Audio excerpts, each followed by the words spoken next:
অধিকাংশ ওই হাসিনার আমলে হাসিনাকে তুষ্টকারী গোয়েন্দা সংস্থার কর্মকর্তারা এখনো পর্যন্ত স্বপদে বহাল রয়েছে। তাহলে আমার প্রশ্ন হলো, এই গোয়েন্দা সংস্থাকে রেখে আগামী নির্বাচন কোনোভাবেই সুষ্ঠু করা সম্ভব? আপনারা জানেন, সাবেক কলঙ্কিত প্রধান নির্বাচন কমিশনার নুরুল হুদা, সে কিন্তু গ্রেপ্তারের পরে যখন তাকে কোর্টে তোলা হয়েছে, সে স্পষ্ট করেছে যে আমরা শুধুমাত্র চেয়ারে বসেছিলাম আর নির্বাচন করেছে এনএসআই ডিজিএফআই। তো এই এনএসআই এবং ডিজিএফআই যদি কোনো সংস্কার না করা হয়, তাহলে কিসের সারা নির্বাচন আর কিসের সুষ্ঠু নির্বাচন?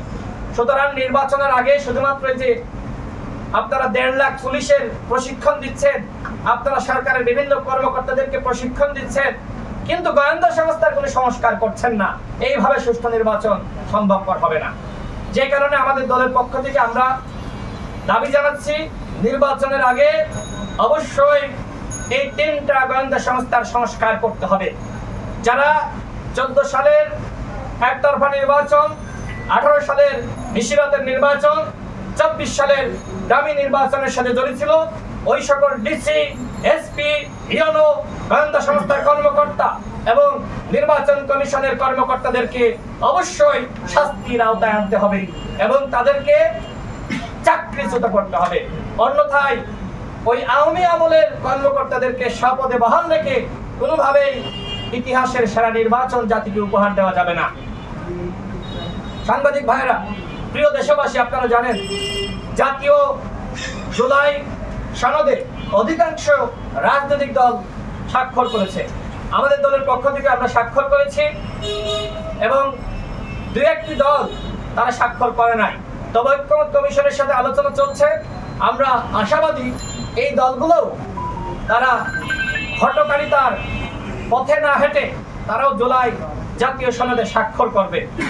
যদি এই সনদে স্বাক্ষর করা সম্ভবপর না হতো, আমরা দেখেছি যে ওই স্বাক্ষর অনুষ্ঠান বানচাল করার জন্য এক ধরনের চক্রান্ত হয়েছে। সেখানে নাম দেওয়া হয়েছে যে জুলাই যোদ্ধারা, তারা চায় জুলাই জাতীয় সনদের আইনগত ভিত্তি। আপনারা নিশ্চয়ই দেখেছেন যে ঐক্যমত্য কমিশনের মাননীয় সহসভাপতি তিনি স্পষ্টভাবে বক্তব্যে ক্লিয়ার করেছেন যে জুলাই যোদ্ধাদের যে দাবি, সেই দাবি আমরা মেনে নিয়েছি এবং জুলাই সনদের আইনগত ভিত্তি, সাংবিধানিক স্বীকৃতি, এই অঙ্গীকার নামায় অন্তর্ভুক্ত আগে থেকে করা আছে। যখন জুলাই যোদ্ধারা তারা আলী রিয়াজ স্যারের এই বক্তব্য তারা শুনেছে, তখন তারা কিন্তু চলে এসেছে এবং এটি ঐক্যমত্য কমিশনের সাথে আলোচনা হয়েছে। চলে আসার পরেও শখানিক ব্যক্তি তারা সেখানে উপস্থিত ছিল, তারা অনুষ্ঠান করতে দিবে না, বানচাল করবে।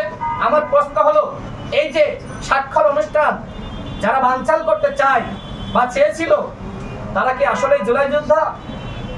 সেটি নিয়ে কিন্তু ইতিমধ্যে প্রশ্ন তৈরি হয়েছে। হ্যাঁ, জুলাই যোদ্ধা তারা, যাদের সাথে ঐক্যমত্য কমিশনের আলোচনা হয়েছে, আমাদের আলোচনা হয়েছে এবং তারা যখন বিষয়টি নিয়ে ক্লিয়ার হয়েছে যে আইনগত ভিত্তি এবং সাংবিধানিক স্বীকৃতি দেওয়া হচ্ছে, এরপরে সেই প্রকৃত জুলাই যোদ্ধারা সেখান থেকে প্রস্থান করেছে এবং পরবর্তীতে যারা শখানেক সেখানে ছিল, আমি নিজে দেখেছি তারা আর্মির দিকে বোতল ছুটছে এবং তারা পুলিশের গাড়িতে আগুন দিয়েছে। তো জুলাই যোদ্ধারা তো এইভাবে পরিবেশ ঘোলাটে করে তাদের দাবি আদায় করতে চায় না। আমি সরকারকে বলবো, কারা এই ধরনের জাতীয় অনুষ্ঠান বানচাল করার চক্রান্তে লিপ্ত ছিল, যদি কোনো দলের ইন্ধন থেকেও থাকে, আপনারা সেটি তদন্ত করে জাতির সামনে উত্থাপন করেন। আমাদের ভিন্ন মত থাকতেই পারে, কোনো দল যদি মনে করে যে আমি স্বাক্ষর করবো না, করতেই পারে, এই গণতান্ত্রিক অধিকার তার আছে, কিন্তু অনুষ্ঠান বানচাল করার অধিকার কারণ নাই। সুতরাং কারা এই স্বাক্ষর অনুষ্ঠান বানচাল করার জন্য এই ধরনের চক্রান্তে লিপ্ত হয়েছিল, অবশ্যই তদন্ত সাপেক্ষে সেই বিষয়গুলো জাতির সামনে হাজির করতে হবে। আমরা মনে করি প্রকৃত জুলাই যোদ্ধারা কোনোভাবে এই অনুষ্ঠান বানচাল হোক তারা সেটি চায়নি এবং তারা ওই অনুষ্ঠান বানচাল করার জন্য সেখানে যায়নি। বরং আমরা মনে করি একটি চক্র যারা মনে করে নির্বাচন বানচাল করা দরকার, তারা এই ধরনের বিভিন্ন জায়গায় মব সৃষ্টি করছে। আমাদের দল গণ অধিকার পরিষদ আমরা শুরু থেকে মবের বিরুদ্ধে।